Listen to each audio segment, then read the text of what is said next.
Para saudara dan saudari yang Tuhan cintai, selamat pagi dan selamat bertemu lagi dalam renungan harian dari Paroki Santo Fransiskus Assisi Apio, edisi hari Jumat, tanggal 27 Februari 2026, dalam masa Prapaskah yang pertama.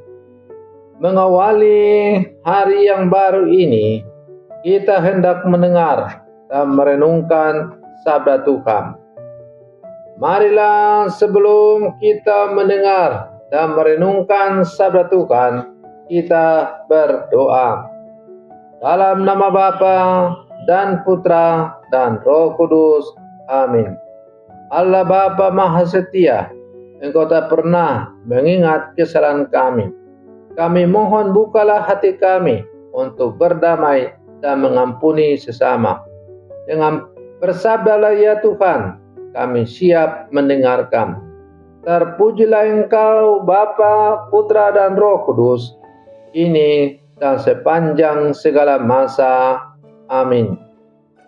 Para saudara dan saudari yang Tuhan cintai, sabda Tuhan yang hendak kita dengar dan kita renungkan untuk mengawali hari yang baru ini diambil dari Injil Matius pasal 5 ayat 20 sampai 26.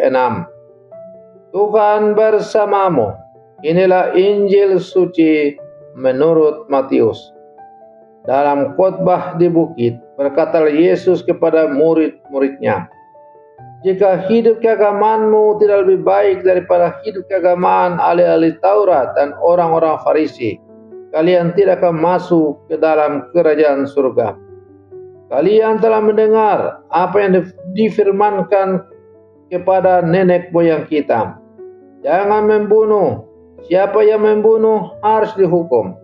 Tetapi aku berkata kepadamu, setiap orang yang marah terhadap saudaranya harus dihukum. Barang siapa berkata kepada saudaranya kafir, harus dihadapkan ke mahkamah agama. Dan siapa yang berkata jahil, harus diserahkan dalam neraka yang menyala-nyala. Sebab itu, bila engkau mempersembahkan persembahan di atas mezbah, dan engkau teringat akan sesuatu yang ada dalam hati saudaramu terhadap engkau, tinggalkanlah persembahanmu di depan mezbah itu, dan pergilah berdamai dahulu dengan saudaramu, lalu kembali untuk mempersembahkan persembahanmu itu. Segeralah berdamai dengan lawanmu selama engkau bersama-sama dengan dia di tengah jalan, supaya lawanmu itu jangan menyerahkan engkau kepada hakim, dan hakim itu menyerahkan engkau kepada pembantunya, dan engkau dilemparkan ke dalam penjara. Aku berkata kepadamu, sesungguhnya engkau tidak akan keluar dari sana sebelum engkau membayar utangmu sampai lunas. Demikianlah sabda Tuhan. Para saudara dan saudari yang Tuhan cintai, melalui sabda Tuhan yang baru saja kita dengar bersama, Yesus bersabda, jika hidup keagamaanmu tidak lebih baik daripada hidup keagamaan ahli Taurat dan orang-orang Farisi, kamu tidak akan masuk ke dalam kerajaan surga. Kata-kata Yesus ini terdengar begitu keras. Kita mungkin bertanya, bukankah ahli Taurat dan orang Farisi sangat taat pada hukum? Apalagi yang menjadi kurang?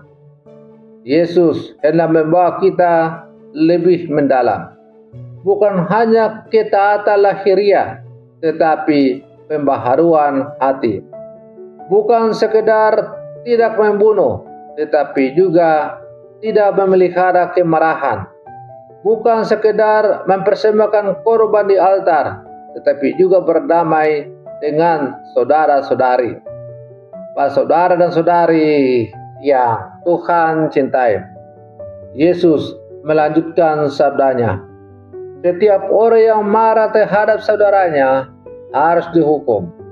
Ia tidak hanya berbicara tentang tindakan membunuh, tetapi tentang akar yang tersembunyi di dalam hati, kemarahan, kebencian, penghinaan. Seringkali kita merasa baik-baik saja karena tidak melakukan dosa besar.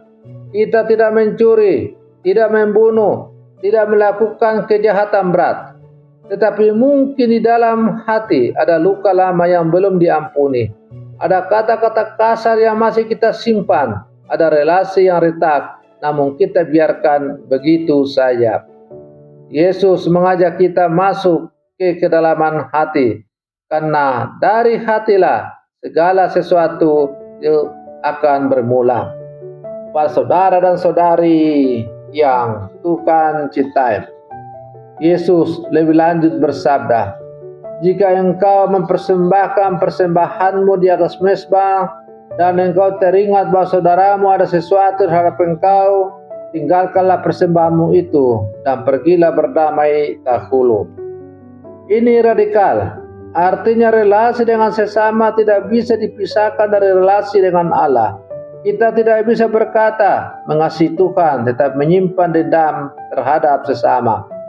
Bagi keluarga-keluarga, mungkin ada anggota keluarga yang lama tidak saling sapa. Bagi pasangan suami istri, mungkin ada kata-kata yang melukai dan belum disembuhkan. Bagi orang muda, mungkin ada konflik dengan orang tua atau dengan teman. Bagi kita, para pelayan-pelayan gereja, mungkin ada perbedaan pendapat yang berubah menjadi jarak hati. Yesus tidak menuntut kesempurnaan, tetapi keberanian untuk saling memaafkan dan berdamai. Apa artinya hidup keagamaan yang lebih benar? Itu bukan soal tampil lebih rohani, lebih aktif, atau lebih terlihat suci. Itu soal hati yang lembut, cepat meminta maaf dan memaafkan, dan tidak memelihara kebencian. Dalam dunia yang mudah marah, di media sosial, dalam percakapan sehari-hari, dalam perbedaan pandangan, Yesus memanggil kita menjadi pembawa damai.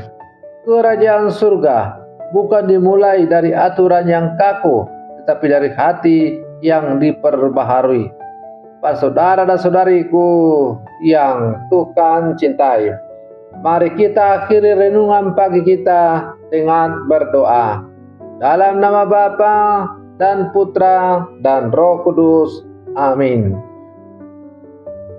Allah Bapa yang Maha Kuasa, Engkau mengajar kami bahwa kemarahan dan kebencian dapat melukai jiwa lebih dalam dari tindakan lahiriah. Sucikanlah hati kami dari amarah yang tersembunyi, dari kata-kata yang menyakitkan, dan dari sikap yang menghakimi. Berilah kami keberanian untuk berdamai, kerendahan hati untuk meminta maaf, dan kelapangan hati untuk mengampuni. Jika ada relasi yang retak dalam keluarga kami, pulihkanlah. Jika ada jarak di antara sahabat dan sesama pelayan, jembatanilah dengan kasih-Mu.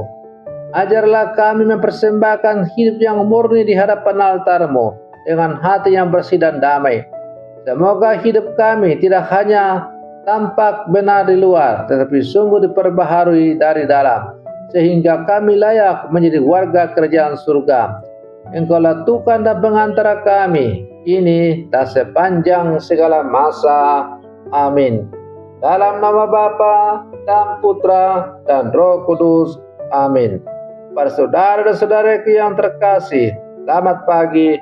Tuhan memberkati kita semua.